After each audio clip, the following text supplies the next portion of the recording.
everybody, it's tier list time. So we're going to be continuing our standard Brawl tier list.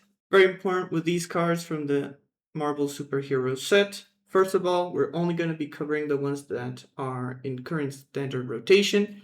As for this set specifically, there were quite a few legendaries and cards that were printed, but those are only Commander legal and are exclusives to Brawl. For example, Galactus and Silver Surfer, those are not standard legal. And the second thing we're going to be doing with this tier list is I do want to get a better distinction between OP and the rest. So there's going to be a slight shift in powers, and we're going to move down quite a few cards to really just separate the difference of OP. The OP cards are above and beyond the rest. All right, let's begin. Starting with Nick Fury. So Nick Fury is a special little commander. He's a 1-mana commander, but actually he is in all 5 colors. In Brawl, he is significantly better because he's pretty much an outlet for all those free spells if you have a commander. But in Standard, you don't have such luxury, so you really are just playing for what the commander does. He has the ability to power up for Wooburg or one of each color, and you're able to put 2 +1/+1 counters on Nick Fury, and you look at the top 7 cards, and any hero, you get to put them in the battlefield, and if they're a double face card, such as, for example, here, Bruce Banner, you're able to just immediately put him on his transformed side. On principle, this guy would look pretty well, because you can just activate and cheat out a creature. Problem is the difference between, for example, 5-mana deactivation, and let's say Bruce Banner is one of the more expensive guys. That is only 6. That's just 1 mana difference. So it turned out you're doing a whole lot of work, and there's also potential to miss. If you do not have a single hero in the top 7, you effectively just spend 5 mana and just put 2 counters. So the potential to miss is actually quite high. There is surprisingly not that many 2-sided heroes to be your best payoff, and you'd have to fill your deck with a lot of okay-ish heroes. And you also have the downside, you need to be in all 5 colors. In Brawl, it's a lot more viable with the fetch lands, but in Standard Brawl, even more than 3 colors is difficult to be efficient every single turn. You would have to make sacrifices in the sense of running more tap lands. There are some 3-color tap lands, but they're not that great, especially if you cannot tutor for them easily. And there's another trick you can do with the double face cards is airbend. If you airbend a double face card, you can actually cast it for its airbend cost, which is going to be 2 mana. And that's another way to cheat out these guys. But even with these 2 tricks, it's just not enough. Ends up, you have to run the airbend package. It is very slow because you have to play the 2 mana card, also the airbend, and then you can have your payoffs. Some transform cards are not even that strong, so you have to do all that work, and then that creature just get removed. And you're in 5 colors. So unfortunately, Nick Fury is going down to B tier. He's playable. He's okay, but it just feels a whole lot of work, and the fact you can miss is really the biggest downside. Going for the other commanders, we're going to put B tier. We're going to put Tony Stark. Tony Stark and his transformed side. If a certain commander such as Raph and Mikey did not exist, this commander would be a lot better. But the problem is that commanders exist, and he just gets the card for free. Doesn't have to be in your hand. Iron Man does have the potential to one-shot, but it needs the equipment that has, depending on your life total, you get to one-shot. But if you're only ramping, you're probably pretty low HP, so it's a high chance you don't even get to OTK your opponent.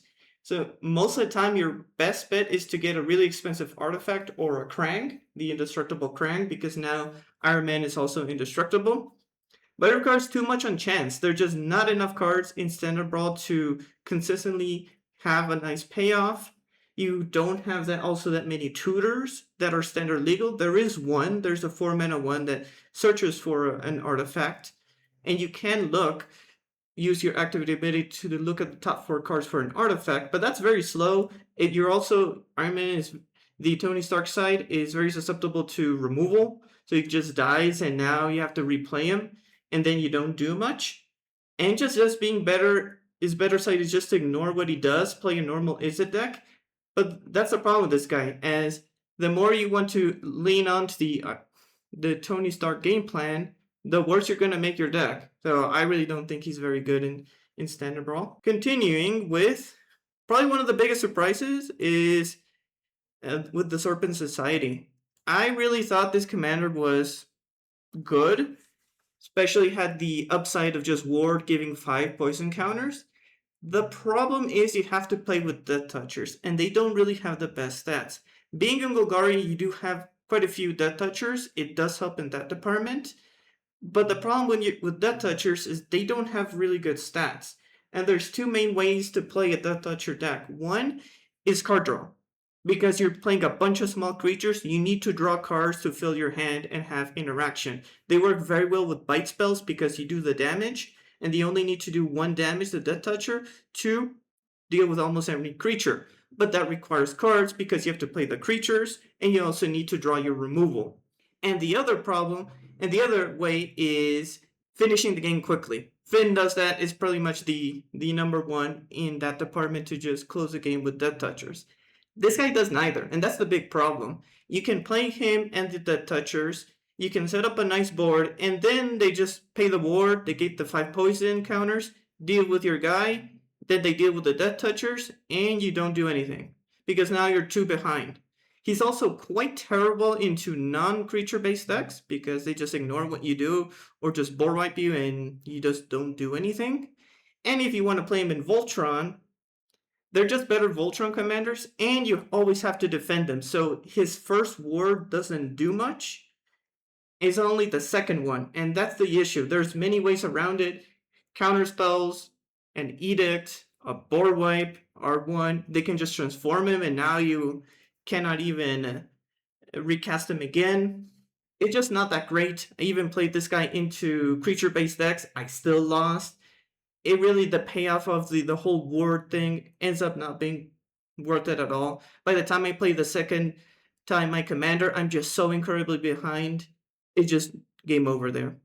Continuing with other, there's one last we're going to be putting in B tier, and it's also surprising even in Standard Brawl. It's going to be the first mono green deck we're going to put in B tier, but that is Squirrel Girl. Unfortunately, she's not very good in Standard Brawl. And the big issue is this is a commander that her activated ability and just synergy trying to make as many squirrels.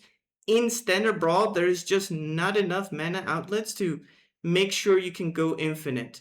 There is the combo with Shang-Chi and the 3/3 enchantment to make all your permanents tap for mana. There's even another one that is standard legal that's cost 6 that makes all your permanents tap for mana. But that is an enormous mana investment. You don't have access to the tools that Brawl does. Brawl has many ways to ramp very quickly.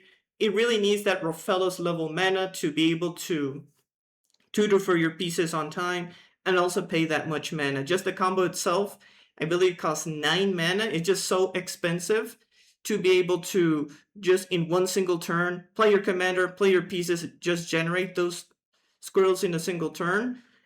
It also has to compete with the other green decks that are quite powerful. And unfortunately, just the best way to play Squirrel Girl is just to completely ignore what she does and just play a normal green deck. And then if you coincidentally have enough mana, you may start tapping out for the squirrels. But at that point, just play another green deck.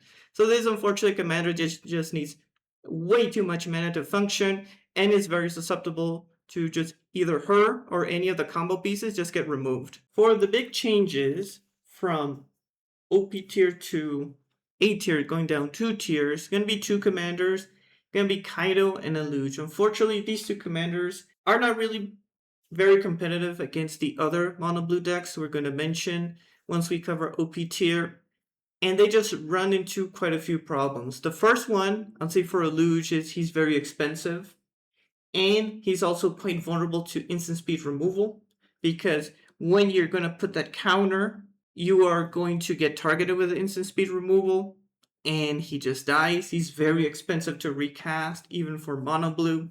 And then you have the issue for Kaido. He's a very feaster famine commander, and he costs 3 and is a planeswalker. He has to minus to make a creature, so he's vulnerable even to red removal. He is vulnerable to small creatures. And if he is not ahead, he just completely loses the game. You get to draw cards, but you also have to play a lot of mediocre cards in able to just keep drawing. and at any point you just fall behind, they have a creature with trample, it really starts falling apart. So these are the two mono blue decks that they are just not that great anymore, and especially against their opposition in the same category of decks, which is just mono blue tempo, they are also quite bad into those matchups. Other decks we're going to start to put it down from S to A tier are a lot of the green decks, because they're just, the power level of green has increased significantly, so cards like Toph and Mona Lisa are just not that great even for standard brawl. Normally it's just very difficult to compete as a landfall deck, especially against the top dogs in the green department. Even a lot of other green decks are just adapting to being more aggressive. And then these decks will start to suffer because those decks also have access to removal, because they're just growing their small creatures, so you cannot fight back. And even cards like Kona, we're going to be putting down to top of A tier. He does have the ability to cheat out a creature, but the only realistic way is doing it on the turn you play Kona, and it has to be a big card. If you just get a medium-sized creature, it really doesn't do anything. You really need the 8-mana Galta that just puts all your creatures from your hand into the battlefield. Probably Krang is another one because he has Indestructible, but it really isn't worth it to just put one creature, they remove it, they deal with Kona, and you just lose the game. Not to mention they can also deal with Kona before he taps, because he has to survive the combat step. After your second main phase is when you can get to use the survival trigger. So the opponent has instant speed removal. They can't interact before you get the trigger out. So that's the disadvantage of a couple of the green decks we have to put down a tier. Other big changes we got to move down from S to A tier. First of all is Professor Dalian. I have not really been happy with this guy at all. It's probably the most tame of the control decks. The big issue is he doesn't really compete with even the Orzhov deck, Orzhov control and Izzet control. And he has a big issue in the sense that you want to play green, you want to play the Badger Mole start. But then if you play the Badger Mole start, now you have creatures that you really don't want to give up when you board wipe. So you don't want to play them. But if you run a version that doesn't play them, now you're super slow, and if it's a deck that does not mind getting board wiped, you really don't do anything. He also has to minus to destroy a creature, so if he dies, this deck just immediately just falls apart. Golgari also struggles a lot on drawing cards. It fortunately does have the Black Paradigm to draw, but really there's not any more solutions to card draw. They're just very mana inefficient. Dalian is one of your best outs, but if he's immediately dead, it really doesn't do much. So we're going to have to put him down a tier. And I would put him down, where is he? For spots and a bit above Areni. So Moseo and Madame Null, we got to put them down 2 tiers. Well, 1 tier only. The big issue with these two guys is there's a lot of competition in mid-range, and there's a lot of solutions into mid-range decks. It's a bit tricky for them to sustain and to function without their commander. Madame Null especially lives and dies if she's on the battlefield. If she survives, you can make your awkward cards a lot better that tend to have some interesting stats, for example, a lot more power than toughness, and then you can just pay life and give them really good stats, but that all relies on your commander. Moseo can work, but the problem is with a lot of these mid-range decks, they really do suffer against the high value decks. It really feels that you tend to, if you want to make mid-range function, you need to either A, draw a lot of cards to outvalue them, 2, give enough stats to your board to actually threaten lethal and force a board wipe so that you can, with that card advantage, close the game. Or 3, you need a combo kill. If you don't have either of these, you're going to really struggle. And that's what these two commanders really have, that disadvantage. They are good in the war of attrition of just dealing 1 card for your 1 card. Maybe you can get a little bit extra value from your permanents. But if you don't have a way to deal with these high-valued Simic decks or Izzet decks, it becomes very difficult to win. Also, the moment their commander dies, these decks do start to fall apart. And they don't have the best efficient 1 mana removal, which is another way to help you out, or just good 1 mana plays. And being in mono black does have that restriction. The only exception would be Sephiroth because there's quite a few removal that is one mana sacrifice a creature, an exile, or remove, so that is one of the few exceptions. And the last one we move is Bebop and Rocksteady. It's not bad Voltron, but I do think now there's a little bit better Voltron commanders. And because we're moving quite a few from OP to S, we gotta move this guy down a tier. Okay, continuing with our next Marvel cards. We're going to talk about the Kingpin. He's a Toughness Matters commander, which is in Orsa, which is quite interesting. And he is in 2 colors. Being in 2 colors is very valuable, especially in Standard Brawl, because 3 colors, you have to start running tap lands. Sometimes you don't get the exact color you need. But being 2 colors for Toughness Matters is useful. Even though there's not that great payoffs, your commander alone is just a good payoff on its own. And fortunately, there's quite a few flyers that have pretty good toughness. So just playing your commander alone can give them from 1 to 2 extra power to all those flyers. So he's a really good finisher for Flyers Matters. You almost become a Flyers Matters deck. He's also very good with the new equipment. This Captain America S.H.I.E.L.D. gives +0/+8 to a creature, and you tap something when you attack. So if the opponent has a really strong blocker, you can just tap it, attack with the whole crew. That is very useful because your commander does not have that much evasion.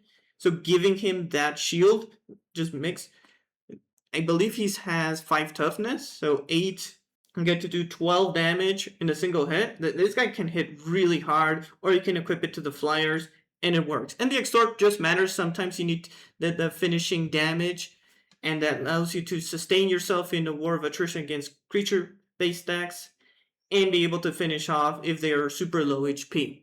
That said, he is just a fair deck. He is nice, but he has pretty good stats, and I do like him. We're going to put him, I think he is a very similar to Commander to, where are you?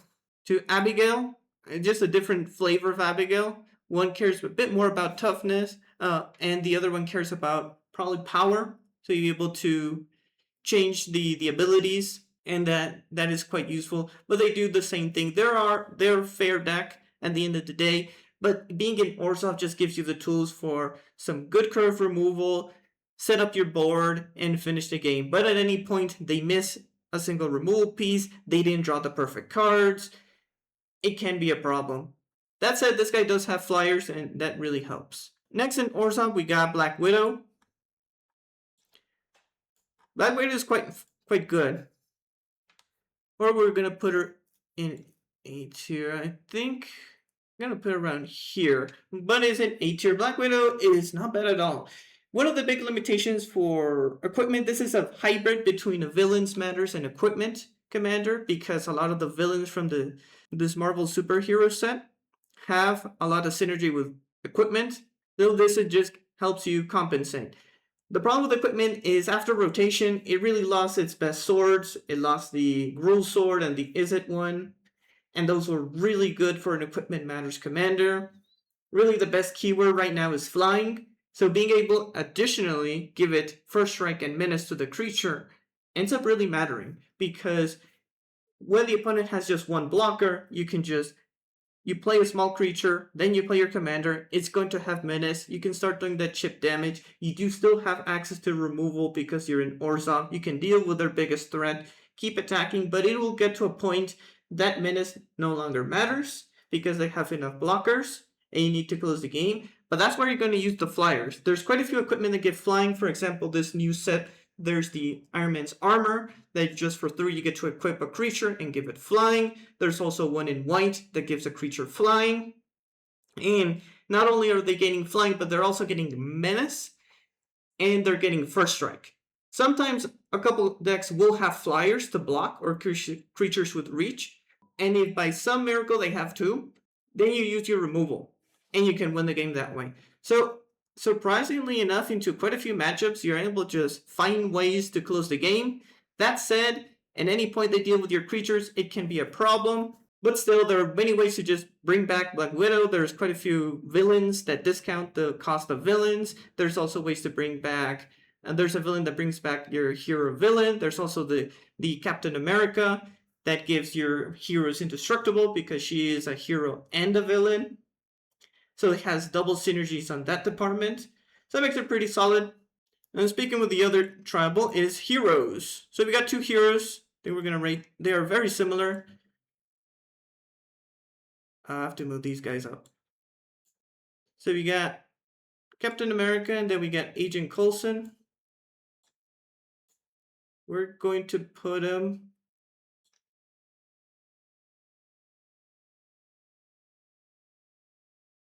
on here.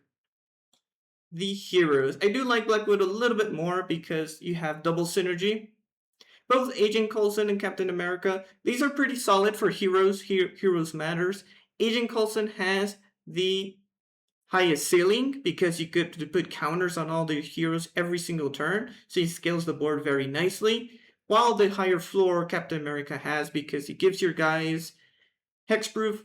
If he has the shield counter, he also has first strike, so really the opponent has to either have strong enough blocker to survive the Captain America damage, or they have to burn removal to deal with the shield counter. The problem is Captain America is vulnerable to exile, so any white deck can deal with this guy. He's also weak to transformation spells, which blue can do, or just bounce this guy.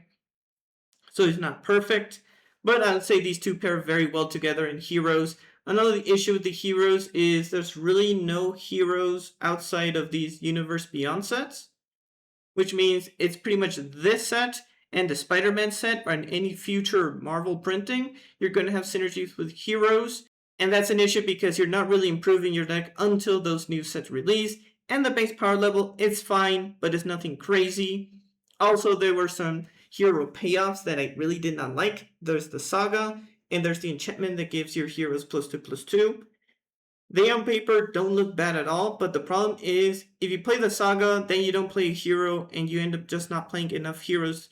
When you get to Chapter 3, put the counters to everybody, it's not worth it. You're also giving up a potential turn where you attacked with that hero, so you're losing even more damage. And the enchantment is just too expensive. Playing 5 mana for that enchantment is just too much. It also doesn't give them any evasion, it just gives them raw stats. Also, the card draw is only limited to once a turn instead of per hero, otherwise it would be a lot better. So you really don't get to refill the hand. It's quite limited to just the tribal, and these cards are very susceptible to getting exiled or removed early. Next we got Bruce Banner. Bruce Banner really feels like every other Timur deck. I don't think he's anything special at all. He is okay. He is susceptible to removal early, which is a problem, so normally, unless I cared about drawing cards, I don't think I would play him. He does have synergy with the artifact that pays for activated abilities, so you can draw at least one for free each turn, so you got that. You don't have access to the Moon Mist setup that the Brawl counterpart has, which is really the best thing. This guy is also not in white, which really would be nice because you're able to airbend, but not having access to airbend is also a problem. So you're really just playing a generic 6 mana creature. There's quite a few in Brawl. There's also the direct competition against Raph and Mikey. That matchup, pretty much you need to counter their commander and then play your guy, and hopefully whatever they get, you're able to outvalue. Otherwise, you just lose. It also is a 3 mana deck. Those tend to have quite a bit of issues, even in standard Brawl, because you need to hit your lands on time, you need to hit the correct colors. This guy, if you want to play him a 1, you need to guarantee a blue draw, an island early, and that just may mess with your color combination. So it's just fine. I don't think he's anything crazy, but of course, if you get the payoff of your big guy, you do get to do extra combat. And we got Hellcat. Hellcat's not bad aggro commander, but I wouldn't rate him super duper high. I think Hellcat's a little bit better than the heroes. The advantage of Hellcat is she has haste. Haste is just very valuable.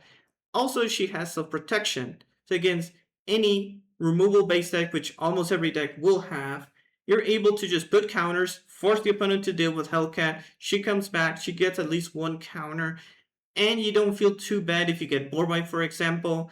If you are ahead on the board, you can use your good stats for your fight or bite spells to be able to stay ahead on the board, and it just functions. She really is not bad at all against the non-creature based decks. They have to counter her, otherwise it's quite bad for them. because they have to remove her twice. That just eats so much removal. And she also synergizes with equipment. You can also play her as a scale stack and force them to remove Hellcat. And that's functioning well. The problem is against creature-based decks, the moment she falls behind on the board with your mono green deck, it's just a big problem. And you end up just being a worse build in that department. So it's the big trade-off. Instead of scaling your creatures, you now are just more active on the battlefield, which is good against the control decks, but it is unfortunately worse against the creature-based decks.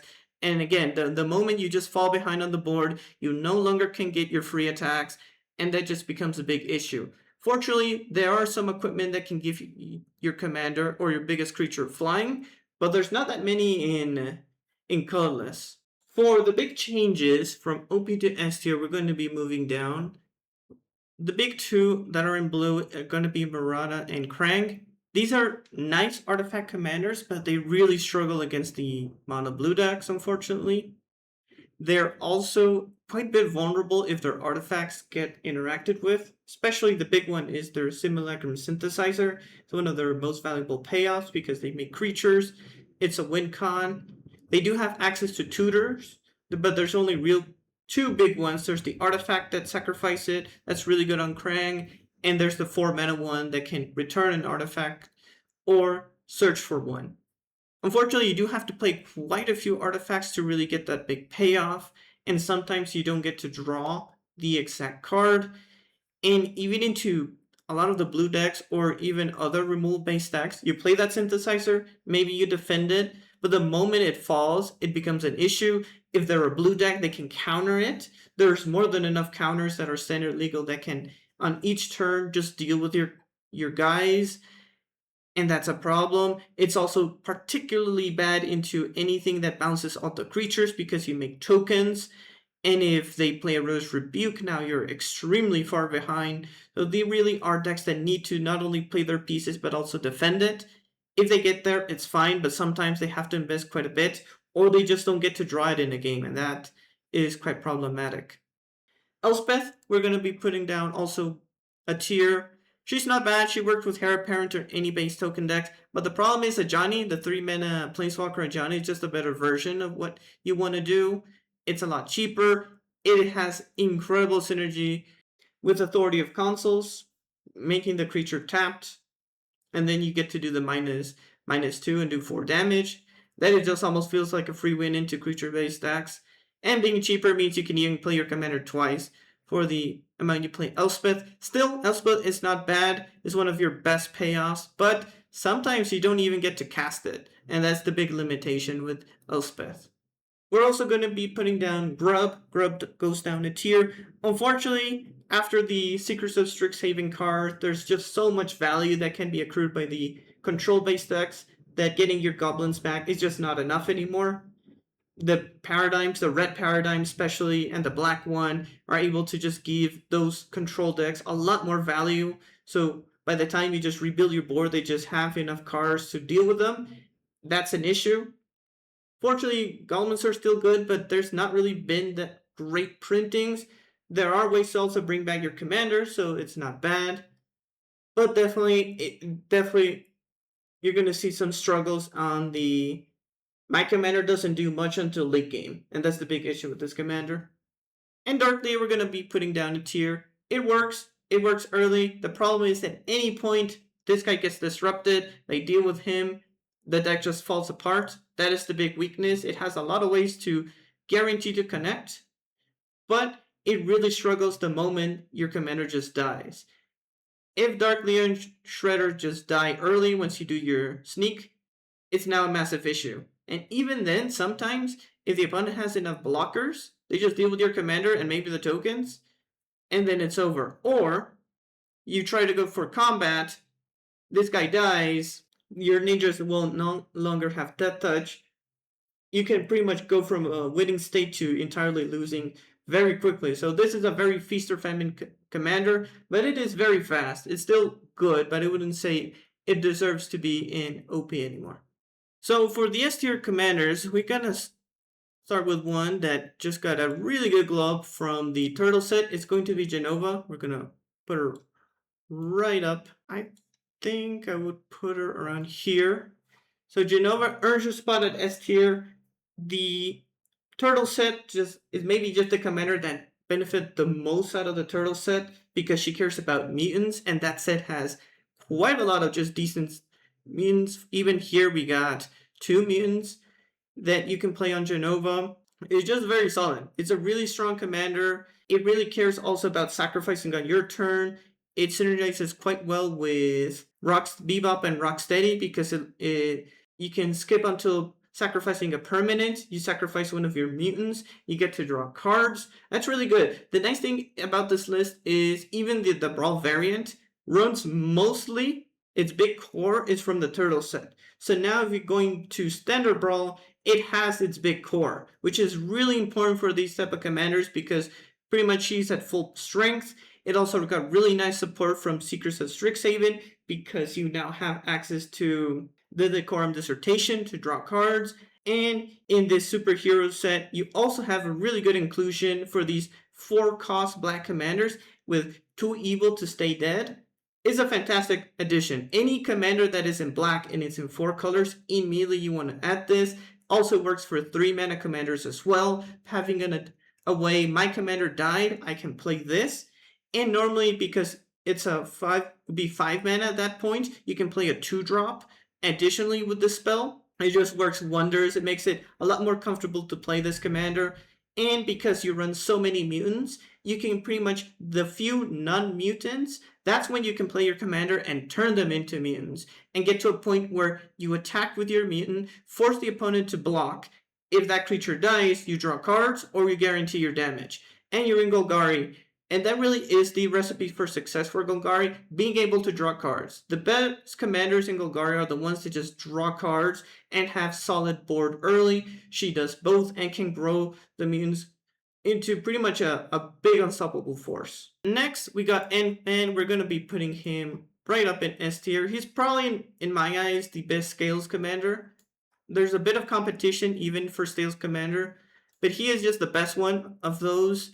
So in that same category, you got Bristly Bill, you got Mikey, and you got Mikey and Leo to be just Scales commanders. These are the commanders that care about +1/+1 counters, and they grow the board that way. They're all in green, so they work very well with creatures or artifacts that tap to gain mana, almost having that brawl start, even in Standard Brawl. It almost feels like you're cheating because you play that 1 mana card, you play your commander, and you have 1 mana open to defend.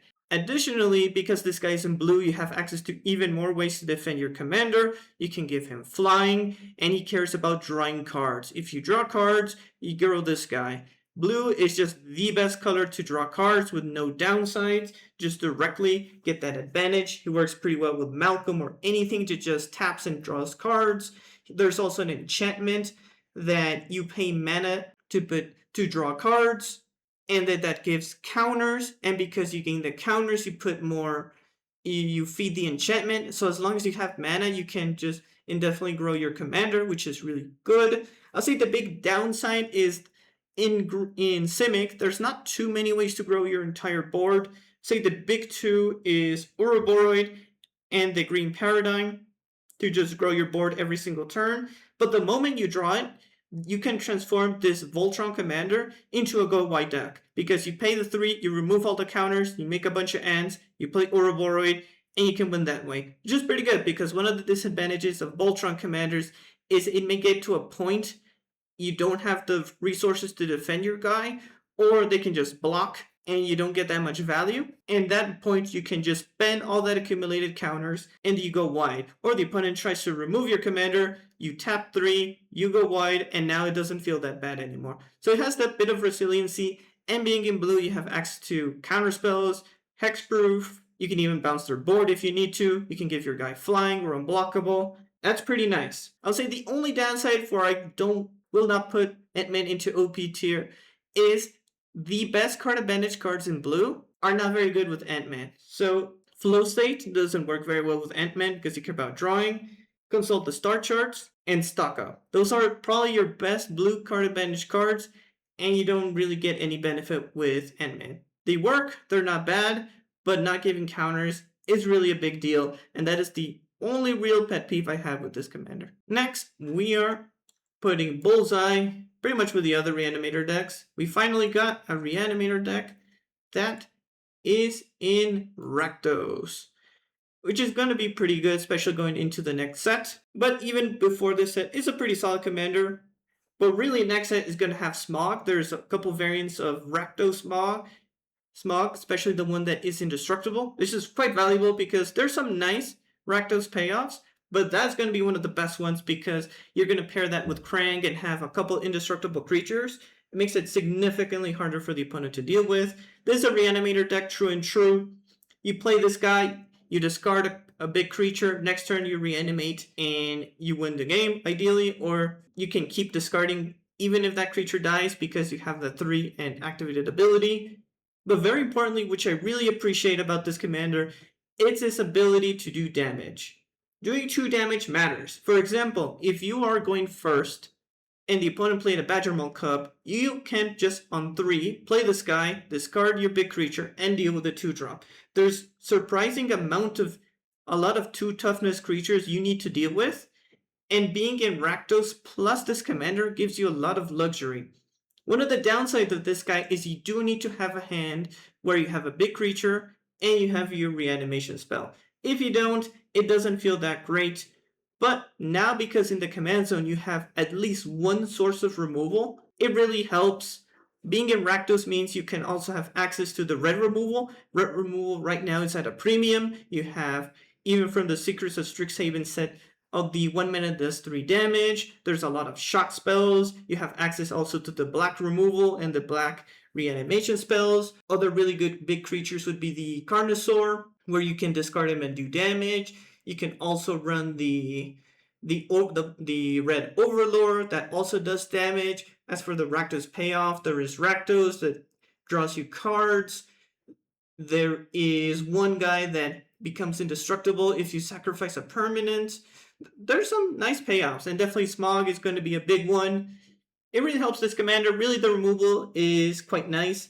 I'll say the disadvantage is I do think milling is a little bit better, especially with the Uluwin. Milling 4 is quite nice. I do think he's better than Terra because the access to removal and not having to be in 5 colors is really good.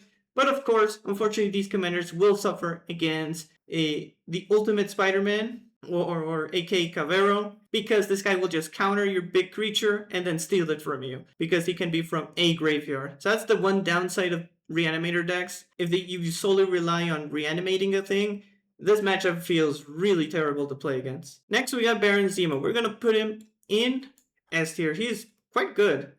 I'm gonna say he's one of the better decks. I'm going to put him here. What makes Baron quite nice? He is a bit of a hybrid into a Reanimator deck, a combo deck, and a mid-range deck. He does a bit of everything.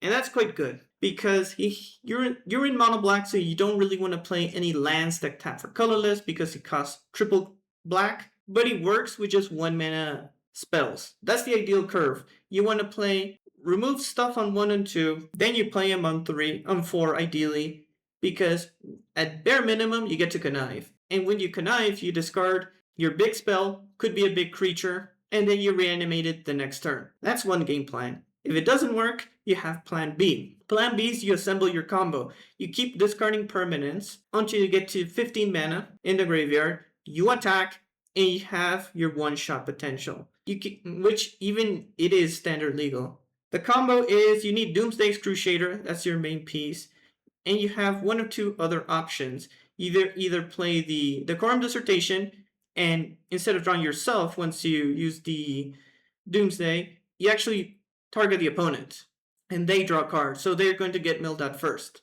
There is an additional one to immediately mill their entire library. I believe you play a 6/6 creature that exiles their top 3 cards, also forces them to discard.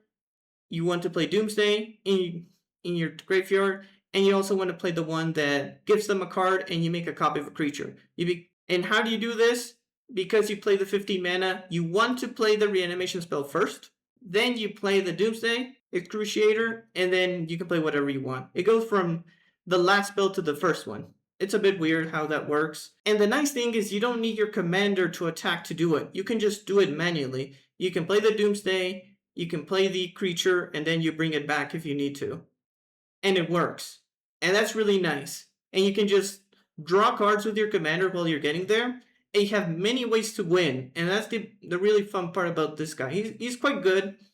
He can even beat matchups like Ketramos, who we're going with the OP tier. That matchup is quite winnable for him because you can just play the cards from your hand. You can play a Reanimator deck and just be a nice hybrid.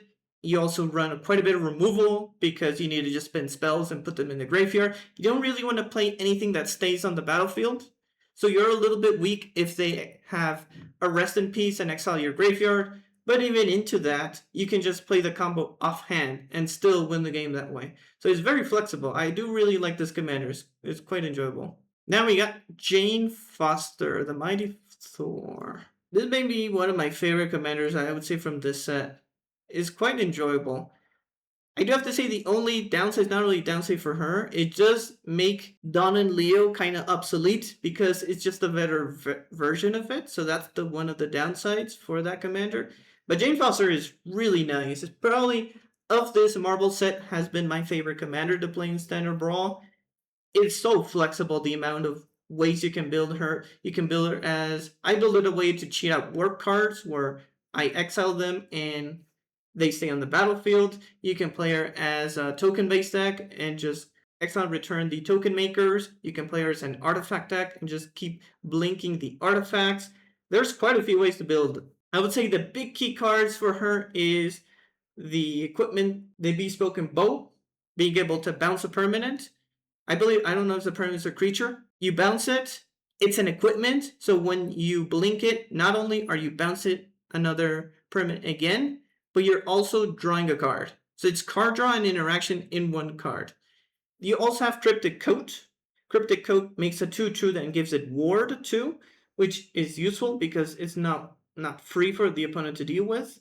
And when you're going to blink it, you're going to get another token and you're going to draw a card. Not to mention, whatever the coat is equipped to, you can only equip the token, but it gives it unblockable. So it's a way to also win the game even if you don't have your commander. So it's just very nice. Also, this archetype works without your commander. You can just play your commander after the opponent just burn a bunch of removal. That is quite useful. There's quite a few cards that just blink for 1 mana, or there's some creatures that do it for you, so you don't need to play your commander. It's just once you assemble a very powerful piece, that's when you play your commander, and then you can start blinking and just win the game that way. So it's just a pretty powerful setup. It works pretty well. It doesn't have the best matchups into everything, but being an Azorius means you have counters to defend yourself or to deal against one particular spell. You have access to the white removal into anything that's problematic for you. It's just the Simic decks can be very oppressive. That's probably one of your more difficult matchups, and any just control deck that you didn't have the counter on time can be a little bit difficult because while you're setting up your pieces, you also need to have mana to defend them, and these creatures tend to be medium sized, so who knows if you have enough mana to do everything you want to do and to also defend them. So that's the difficult side of this commander, but it just works. It is pretty good. Also, it is fantastic with Momo. It feels almost like you're cheating where you play Momo and your commander on 2. Just that alone could just finish the game because it's super early even for Standard Brawl, and you just do a lot of chip damage. It works very well with your flyers. It's just good. It has so many synergies around, and you have many ways to build her. Going for the final cards, we got Ugin. I haven't played Ugin before on Standard Brawl, but now for Standard Brawl, where to put him? I think we're gonna put him here. So in Standard Brawl, he's still good. He is not the end-all be-all, the best commander of the format, but he's solid. He is just a ramp deck. He's another variant if you want to play deck very similar to Raph and Mikey, but instead of just creatures, you play artifacts. His payoff is pretty much you exile anything on the board. You don't even need to play that many expensive creatures for the late game. There's still Krang. There is also the 10 rings to draw 10 cards in case you need even more cards. There's also quite a few lands that make creatures. Notably from this set is Castle Doom, that you can sacrifice an artifact to make the tokens. There's also the Fountain Port. There is also from Avatar one that makes a 1/1s. I believe Edge of Eternities has another one that makes tokens. So just your mana base alone can make tokens. This guy will start exiling if he gets there, and is not bad. Of course, you're in colorless, so that's the disadvantage. He's pretty bad at doing your daily, so you really have to enjoy playing artifacts. And there are two archetypes he's not that great into, the aggro one and the full value decks. For example, the Simic decks. They can get to a point they can use Massive Magics and mill you out completely. They can use Reverse Rebuke and bounce everything you got. They can counter any big problematic card or your commander, so you're just exiling one permanent. They play mostly ramp, so you don't really get useful targets until they have more than enough mana to deal with you. So that matchup feels quite difficult, especially into Kellen, because Kellen destroys your artifacts, and that feels quite terrible. And the aggro matchups are tricky. I do think they are close. The aggro deck does have to pilot the deck well to beat you, because you actually gain life, and if they don't have a way to deal with your one blocker or just ramping on time, you can beat those matchups. They are surprisingly quite close, because having that 5 extra HP in Standard Brawl matters, and he's not bad.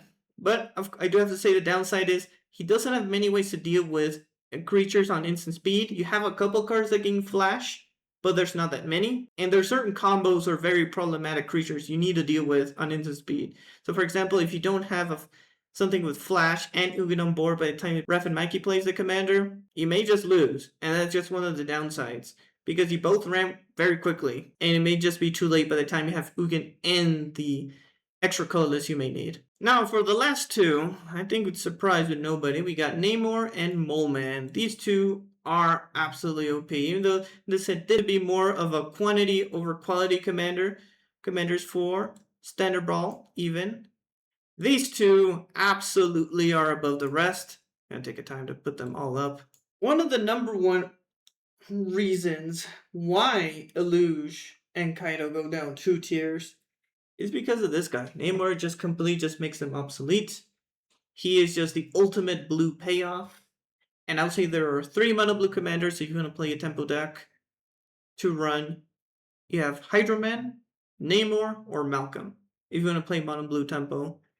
Really anything else doesn't feel comparable. These 3 in particular give so much value. There's an argument maybe Malcolm is not that great, but especially Hydro-Man and Namor are just above the rest. Hydro-Man does have the ability, he becomes a land on the opponent's turn, and that allows you to play card draw and interact at the same time, or play a permanent, and then in their turn also counter their stuff. So he gets ahead on the board very quickly. Namor is just the ultimate payoff for a blue deck, because you play him, and then the next turn, anything to counter, not only they don't get to play the card, but you make Merfolk. This guy has flying. This guy grows as well. So you can keep playing that War of Attrition, trading counters for your card, and defend your commander if you need to, and do a lot of damage. This guy grows very quickly, has flying, and makes tokens. What makes that so dangerous is the opponent may play a creature. If it's not problematic for Namor, they may even allow it, because they can perma-block with the 1/1s and just keep attacking you in the air. Normally a lot of these tempo decks do start falling apart if they need to just run out of counters. This guy can be very selective with the counters, and that is quite dangerous even in Standard Brawl.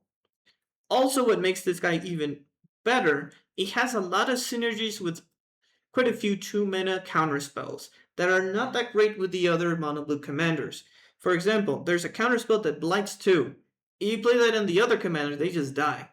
You can use the blight, on a token. Worst case scenario, you can even use it on Namor, and it's not even that bad if it's a game-winning spell for the opponent.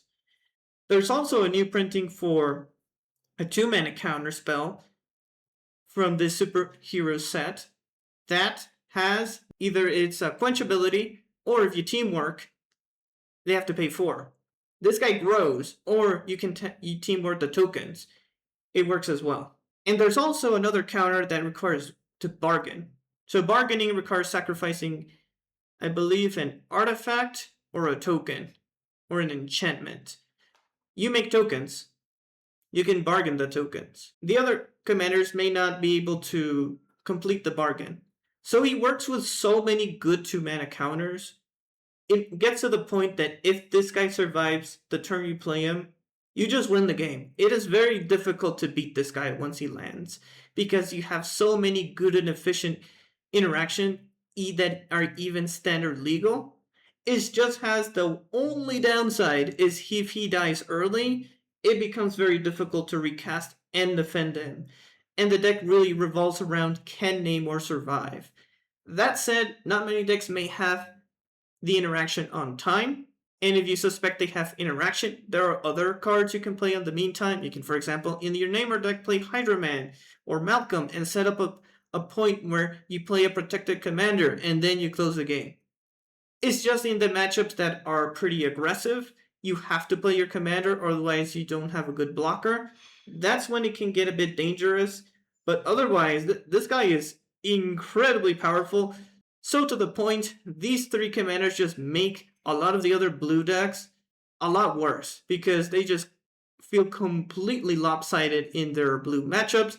I would say the only big competition for Namor in Mono Blue is Hydra Man because he gets up on the board early. Speaking of making other commanders obsolete, you got Mole Man. Not only Mole Man is quite good in Brawl, not only is he really good in competitive Brawl because you have Strip Mine, in Standard Brawl, he's probably the best mono green commander. He just does everything you want in a green deck. He's a landfall commander.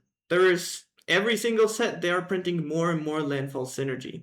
And you make tokens. That is fantastic for a green deck because now you have almost an unlimited source of blockers. You also have the ability to play lands from the graveyard. Icefield Explorer is probably one of the best, if not the best green card you want to have. Because you get additional land drops and, very importantly, play lands from the graveyard. This guy does it from the command zone. There's quite a few fetch lands you can play that are standard legal. And then next set, they're printing even more fetch lands. That's one of the big issues even for Tifa. That's why Tifa's still pretty good.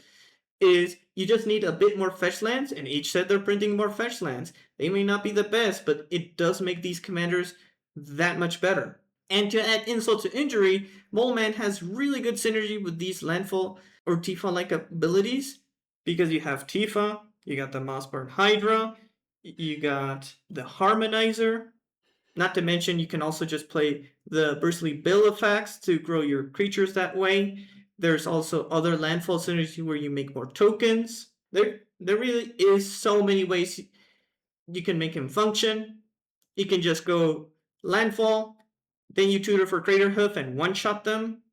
You can have a Tifa. If they don't deal with this guy or Mole Man, next turn you play your fetch land and just one-shot them. So it has combo potential. It has a way to generate a board. It has a way to guarantee its land drops. It has everything you want in a green deck. I would say the only downside of this commander is he's particularly bad into flyers because you cannot block the flyers that easily. That's the only solution really to beat this guy. And if that becomes too prevalent for against Mole Man, what you can do is green does have access to flyer removal. You can give up a bit of your late game and just run these destroy a flyer. There's quite a few, and no longer that becomes a valid solution. So he has the flexibility to tech into anti-flyers if he needs to. And if the control decks really their only win con is to play the River Shrink combo, he can also tech into anti-artifacts to deal with that. So he has the flexibility to deal with the field quite well, has the blockers, and has combo potential, and has ways to just room to play tech cards. He's just that strong. So in conclusion of the Marvel superhero set, there were a couple of changes, but I would say the big two, of course, Mole Man and Namor, they are above the rest of the superhero cards. But even in S tier, definitely Jane Foster's one of the cooler commanders in many ways to build her. Ant-Man may be just one of the better scaled commanders for Standard Brawl. And finally, we also have Rakdos Reanimator, especially with this Hobbit set. He has really nice support for this and the future sets. If you enjoyed the video, make sure to like and subscribe. Thanks for watching.